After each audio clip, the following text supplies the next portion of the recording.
Okay, I should start by saying thank you so much for taking the time out to sit down and chat with me. I suppose we should start at the very beginning. So, how did your love of clowning begin? Oh, accidentally. I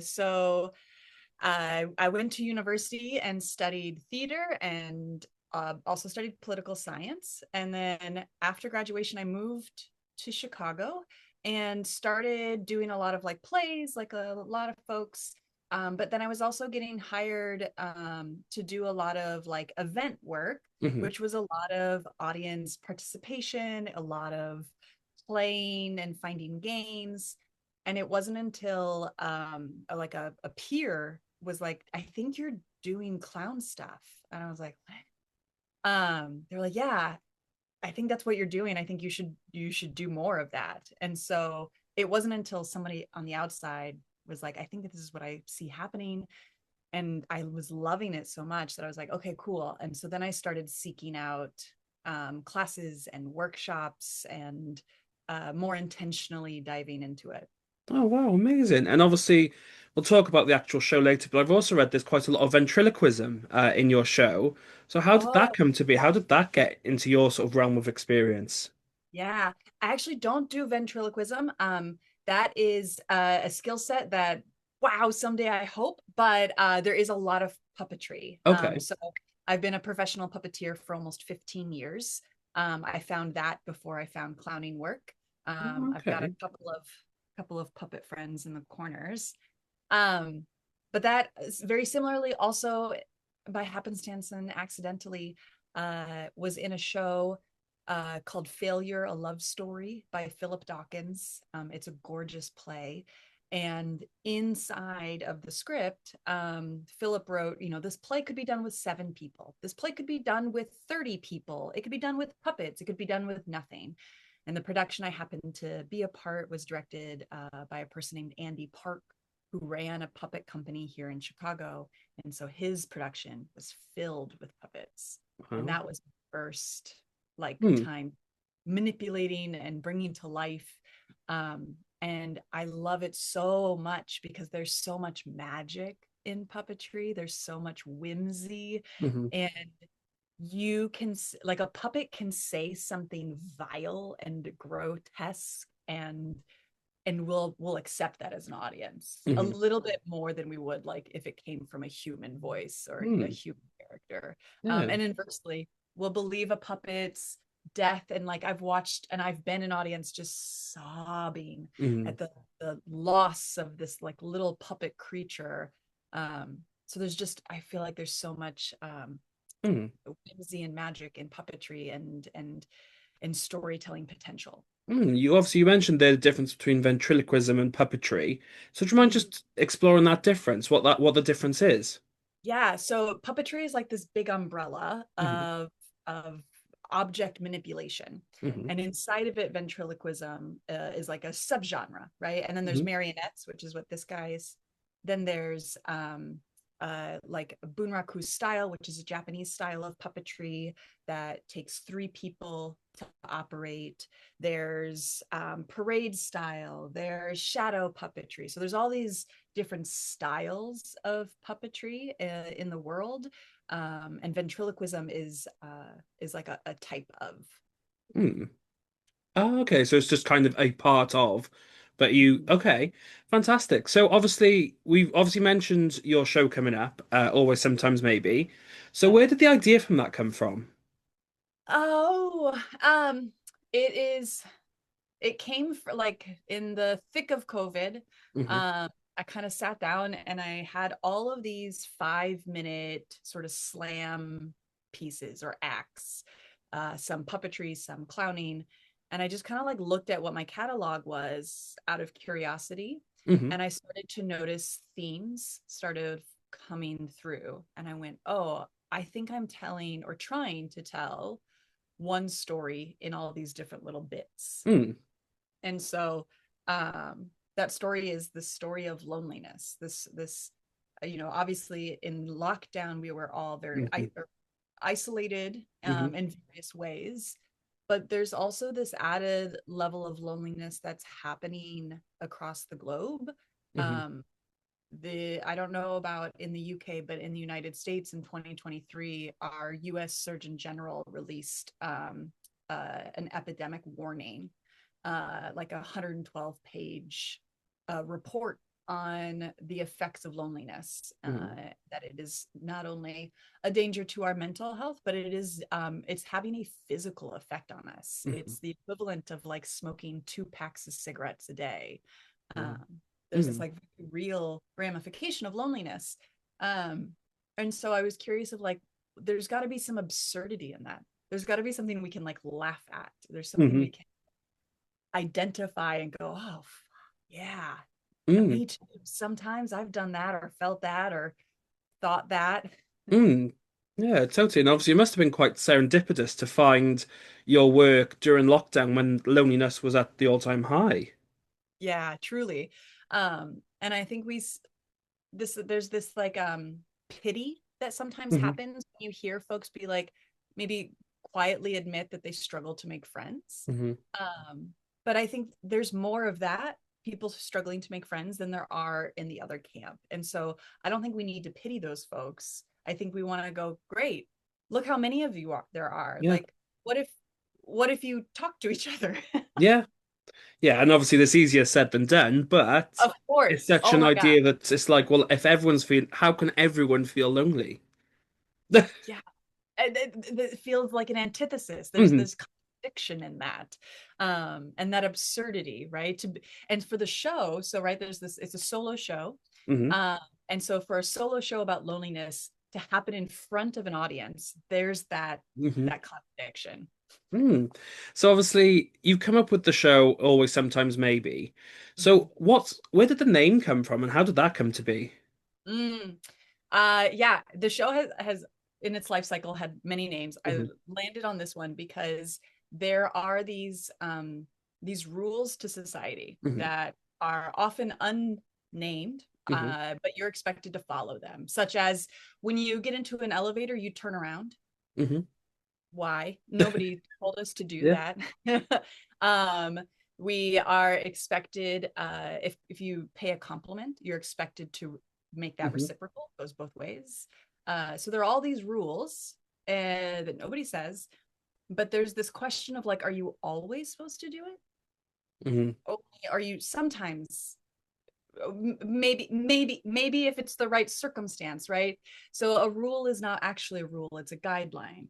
um, Mm. and so I named the show Always Sometimes Maybe because the there's this idea, especially in neurodiversity, that Hmm. having like really fixed understandings of things help. But if the fixed thing isn't fixed and it's a moving target, then what are we to do? Mm. As soon as you said that, my brain instantly went to sort of ASD, and people following the social rules that kind of aren't rules, but are rules, but sometimes aren't, like exactly like you said. Yeah, exactly. It is exactly that. This idea of like, what is small talk? Mm. Oh my God. Right. The like cringe that happens of like, and I think small talk is exclusively weather, Hmm. weekend plans, vacation plans, and sports. Yeah. That's it. Everything else is big talk, I guess. So obviously the play itself follows our character Lou. So where did that character come from, and what did you base them on? Yeah. So Lou is a janitor. Hmm. Her job is to clean up trash in kind of like an office building. And this character came about, again, lots of iterations. Hmm. But this idea that like a janitor is somebody who often is invisible. Hmm. We tend to not acknowledge them or the work that they do. But they're privy to so Hmm. much, right? Like a janitor really can just kind of see the observations of Hmm. human encounters and interactions. And so I was curious about what is a character who can observe and go unnoticed, that like fly on the wall that we sometimes all wish we could be. Hmm. And so last year, I took the show to the Fringe. I learned so much, but last year's show was this like really kind of sweet, wide-eyed, hopeful show about Hmm. loneliness. It was a family-friendly show. Uh, And I love that show, truly. But after doing it and then coming back to the States, I had a lot of life things happen. And it made me go, if someone's been lonely for 30 plus years of their life, I Mm-hmm. think they're probably a little bit meaner. And I Mm-hmm. think they're a little bitter. And I think they have a huge chip on their shoulder. And Mm-hmm. so, for folks who saw the show last year, I would encourage them to come back because I think you're going to see something really different. Mm-hmm. Lou is grumpy and mean and antagonistic, and she is tired Mm-hmm. of trying to follow these rules. And does that sort of change your approach to the character this time around? The sort of grumpier side comes out more. Does that change how you sort of go into the character? Yeah, yeah. So I'm working with this wonderful director, Raquel Torre. She is this phenomenal director here in the States, and works in theater, but also works in clown. And so we've been really working on this character's physicality. And Hmm. so Lou, previously, what we've been calling younger Lou, is more like upright and like eyes open and like chest open, is like, yeah, here. And this Lou is like heavier and like sunken in, and like she's got a weight that she's holding, and it's like the pull of navigating space feels more like carving Hmm. through the space rather than kind of like floating or dancing on top of Hmm. it. Yeah, and obviously you are the solo performer, so you are bringing that new Lou to life. Well, you brought the old one, but this is this new iteration. So, what is it like being a solo performer? Is there added pressure as you're the only one on the stage? Yes, yeah, yes and no. Hmm. If you're a control freak like myself, there's something quite nice. Um, but there is this pressure of like, if something's going wrong, I have to fix it, Hmm. right? If the show has got off the rails, if if the audience is not having a good time, I need to find a way in the moment to hopefully get folks back on board. Um, and that to say, although I'm the solo performer in the show, there are all these characters, Hmm. these puppets. So in some of them, in some ways, are scene partners. Hmm. So I'll have full dialogues and back and forths with some of these puppet creatures. And Wow. others are the puppet has a solo, and it's actually, it feels like it's not Lou or me. Mm. It feels like it's I'm thinking one of the characters is named Bill, and he's this Southern gentleman who loves talking with folks, Mm. and so he gets a moment to shine, and I kind of get to step back.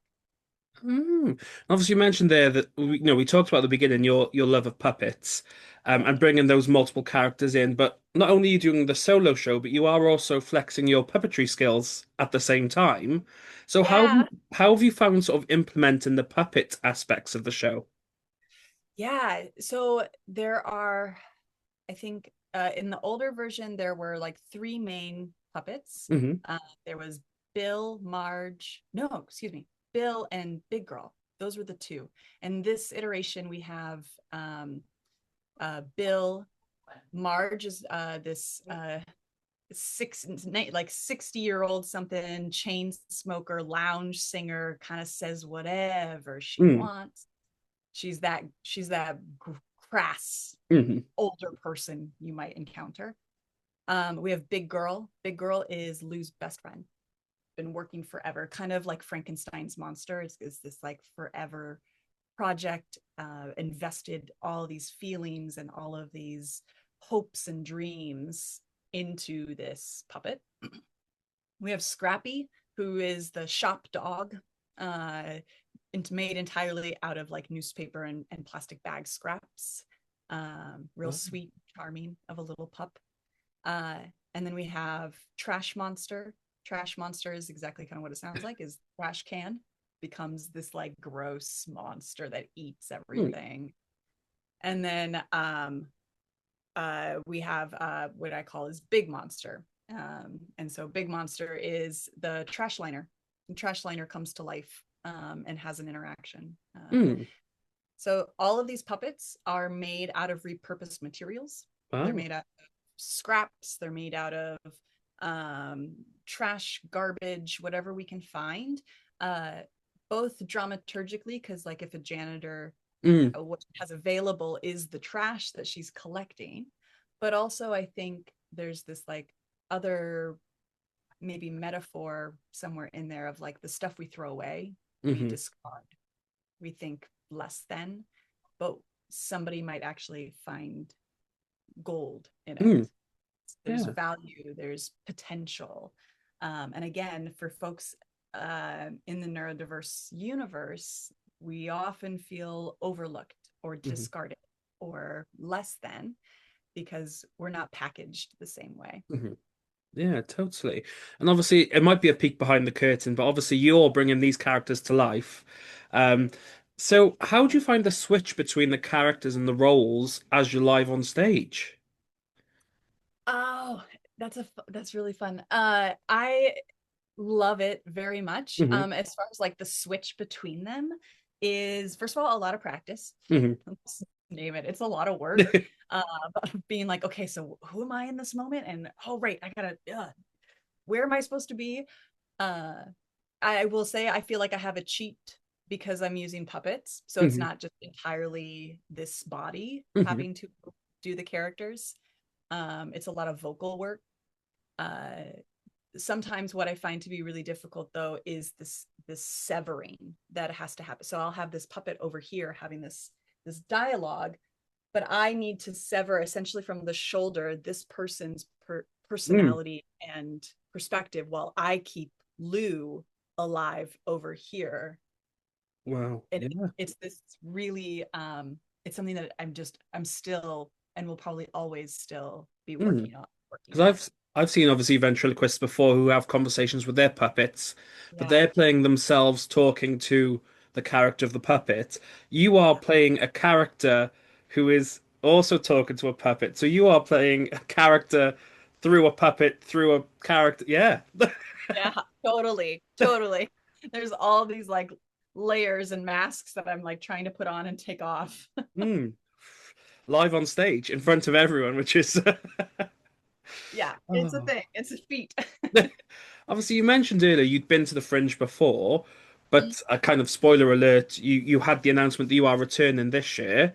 So, Yes. what is it like getting the announcement that you are heading to the Edinburgh Fringe? It's really exciting. I am so thrilled that I am able to return, Hmm and I'm able to return with something that is hopefully familiar for folks who came last year. Hopefully they come back, but is feels different and new. And hmm that I'm really excited about that. That first year is such a steep learning curve hmm of like and so daunting, just like what is this thing that is the fringe, mm because you hear all this lore, right? Like Yeah. at least here in the States, like I have friends who have gone, I have friends who've just been an audience member and gone, and they come back and they're just like, you have no idea. It's you just have to experience it. And I'm just like, what is everyone talking about? Like they saw the zombie apocalypse and they're coming back and regaling us with tales. And then you go and you're like, oh, Yeah. I get it. Okay. Well, okay. Someone there told me or described it as like adult summer camp. Uh, very much feels like it's Yeah. just like gorging on art and shows and meeting people and food, and if you drink there's a lot of that, hmm and so to get to go back, I'm really excited to get to engage in that again, Yeah. get to meet more artists and re-meet and reconnect with folks I met last year, Mm. and uh I'm really thrilled about it. It's this meeting point of artists from around the Yeah. world, and it's such a rare opportunity to get to like meet folks from all over and have access to their shows, but also have access to like meeting them as humans Yeah. and people. Totally. And obviously, you said that this year's show is sort of a new installment in the Lou cinematic universe, which I Yeah, think yeah. is something that you need to coin. Um, but is there pressure bringing a show that is somewhat familiar? Is there added pressure bringing a show that is somewhat familiar but somewhat new at the same time? if I'm honest, I haven't given it that much thought as far as pressure. I Hmm. think I'm viewing it as this like new evolution Hmm. of the show. And so it did well last year. And so I just hope that I'm able to continue to bring a Mm. story that folks are entertained by and are connected to. And that's really my goal, is Yeah. like to bring something that folks can get a reprieve from from the rest of the world for 60 minutes. Oh, totally. So how are you getting ready for that long journey to the Fringe?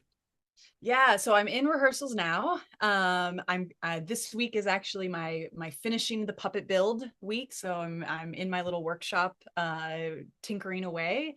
And then this seems silly, but I am working out a lot. Hmm. I found it to be so physically taxing last year.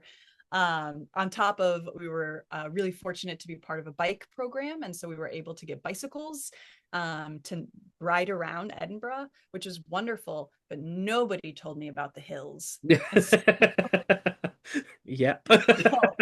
I am preparing to be able to ride around and do my show. Fantastic. So we are coming to the end of my questions, but I do have a couple more. So obviously we've chatted about the show, always, sometimes, maybe. But how would you describe it to someone who's never heard of it before? Mm. I would describe it as a dark, whimsical look into what loneliness can be and Mm. how to try to connect with someone, Yeah, period. yeah, totally. And if they like the sound of that, where can they get tickets and where can they stay up to date with you? Yes, so you can see Always Sometimes Maybe every day of the Fringe at 6:25 p.m. at Zoo Playground 3. My days off are August 17th and 24th. But other than that, I'll be there every day. And you can get tickets at the Ed Fringe website. And if they want to stay up to date with you personally, do you have socials that you want to plug? Yes, social media. It's a whole game. Yes. Yes, you can follow me personally at Michele_Joy_Stein. And you can follow the show at Always Sometimes Maybe, one word, both on Instagram.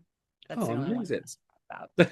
So I will put the links in the comments below so people can scroll down and click away.